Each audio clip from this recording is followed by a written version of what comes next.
Well, hello again. Oh, I don't know what it is. I think maybe it's when I have a connection with my phone, but I always try to turn it off, so I'm not sure. I don't know. It was completely silent, the first one. I don't know. Anyway, good morning, good evening, and afternoon to those who are in the West. I am Beth Reeves. I'm a care manager currently living in China and talking about different things each day. So today is my Friday morning, Thursday afternoon, evening for those in the US, and I talk about health. So today I wanted to talk about the nervous system and look at it from both the lens of modern science as well as traditional wisdom. So, like Chinese meridians, acupressure points, Ayurveda, we'll be talking about all of that.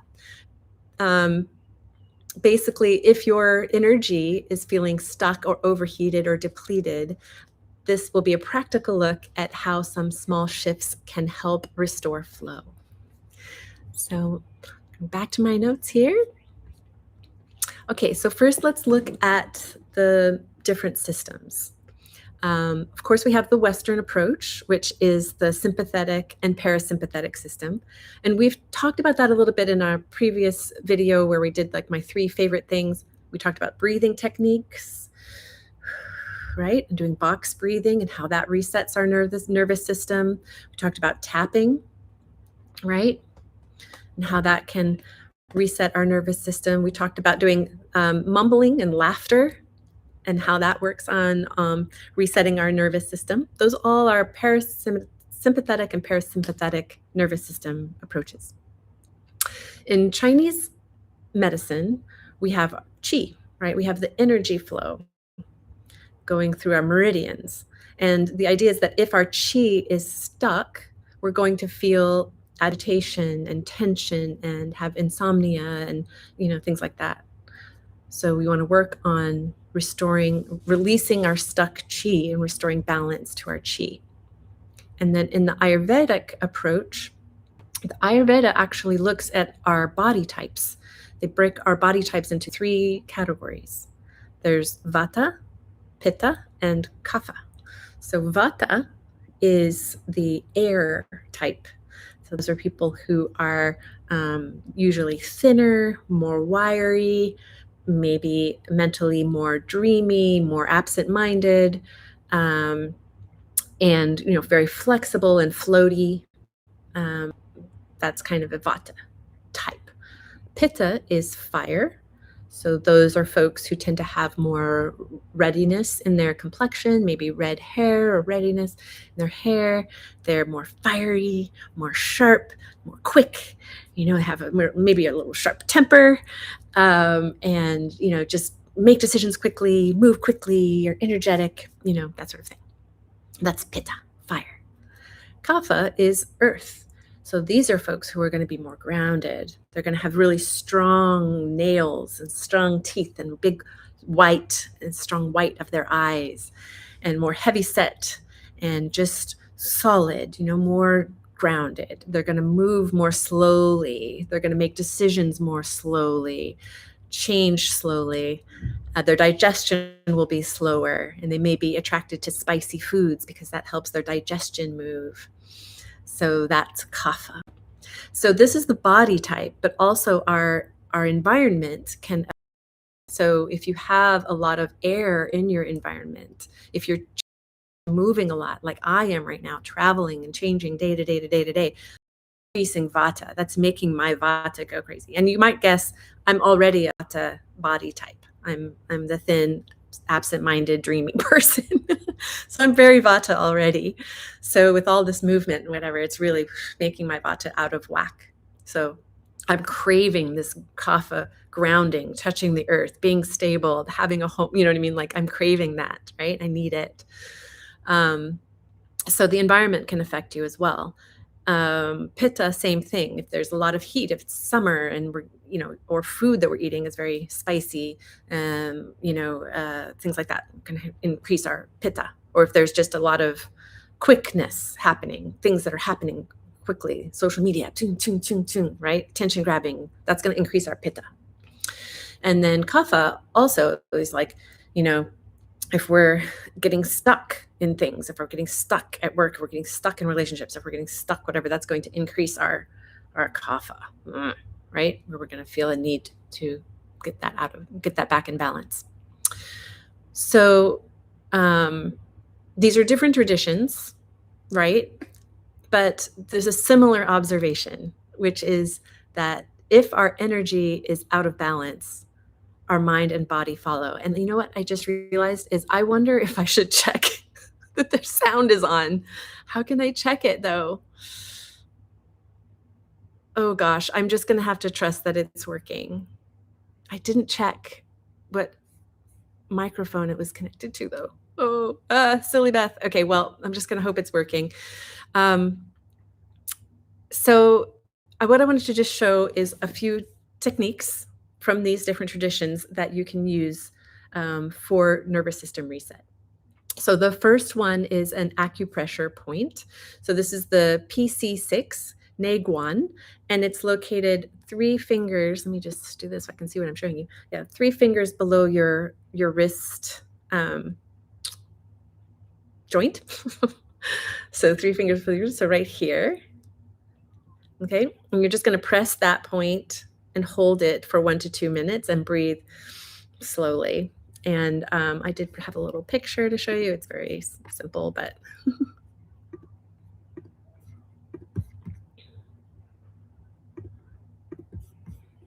here's it. There it is. So yeah, basically what I just showed you. 3 middle of the wrist, 3 fingers below your wrist joint. And then the second one is another point. It's on your foot. And this is on the top of the foot, in between your big toe and your little toe, and like kind of up a little bit. So let me just show you the picture of that one. This one is more, I think it's helpful to see this picture. So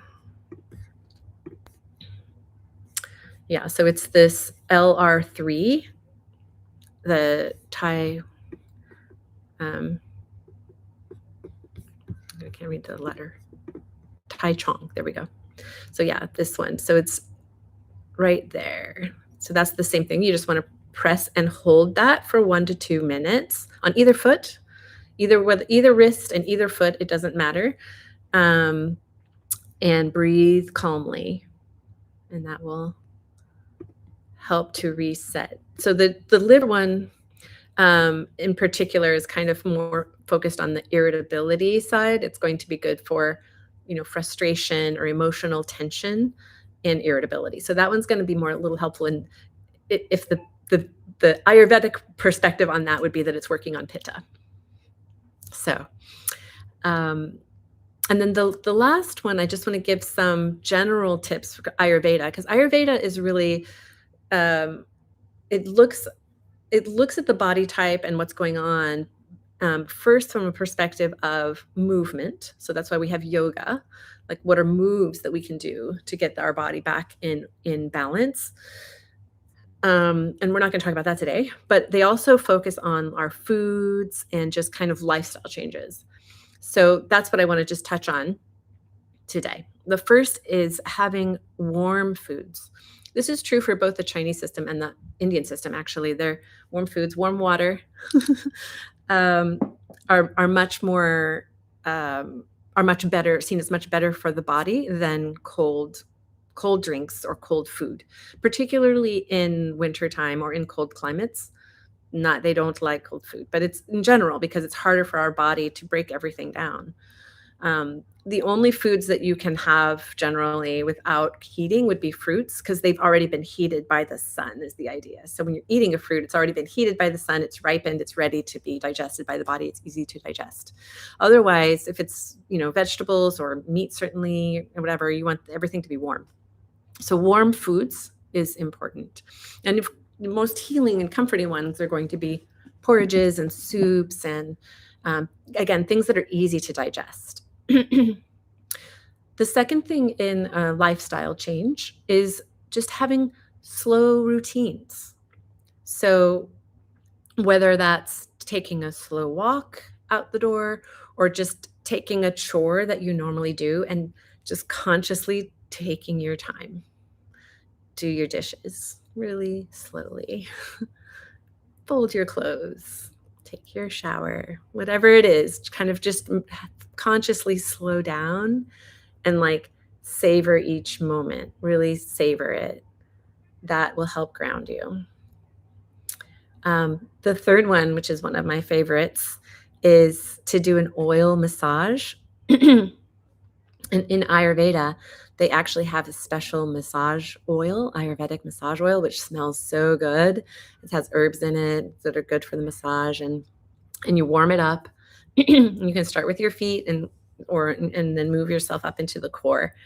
And that is amazing. And you can also do it in the shower. So if you just have like if you keep oil in the shower, so you have your warm water and you just put a little oil in your hand, and as you're finishing, excuse me, you can just let that mix with the water and then just rub it over your body. So you're not going to feel really oily, but you're going to also be able to leave it on after you get out and let your body continue to absorb that. You won't have to rub it off. And the last one, I'm actually going to add one more, but the last one in this list is to focus on your sleep and try to go to bed early and get up early. So try to go to bed before 10 p.m. and trying to get up before the sun rises. Even if it's a few minutes, even if it's 15 minutes before the sun rises, that's been shown to have a huge benefit on our nervous system because we get to kind of participate in the rising of the sun. We get to participate, we get to join in that activity, the energy coming in for the sun. If you can be outside, even better. But just being awake before the sun rises has been shown to be very beneficial. And then the last one that I will just add on is earthing. So connecting to the earth physically. So either hugging a tree or sitting on the earth or gardening, walking barefoot, anything that's connecting you to the earth is going to help us to release tension and release some of that electromagnetic, those electrons or whatever that we are gathering, the polarity that we are creating in our bodies through working on the computers, being inside, being in fluorescent lights, having stress. All of those things are building up in our body. And when we touch the earth, we're able to release those into the earth. The earth is supporting us in that. It absorbs that. So, and even doing forest bathing where you're not touching the earth, but you are surrounded by the nature, that air, the greenery, all of that also does have a huge impact. So these all tie into the increasing our parasympathetic tone. So the point here is to notice what your pattern is. Like, are you feeling wired? Are you feeling hot? Are you feeling heavy? Which intervention matches your state? And then, have that pattern recognition so that you can regulate in the way that's best for you. And I think this is important for me as well before jumping to labeling ourselves as being stressed or anxious or burnt out. Really ask which of our systems is out of balance and then try to focus on that and do a small shift to restore flow. So I hope that this was helpful for you. I hope that this sound recorded. And I love to hear your comments. Even if you're watching this after the fact, please do leave a comment. Please like and subscribe. Helpful for me to know which of these topics is of most benefit for you. And I appreciate you being here. Thank you so much for being here. Tomorrow is the 5th day of the week, which is the free for all day. It's my Saturday morning and I get to talk about whatever I want. So it'll be a surprise. But yes, thank you so much for being here and I will see you next time.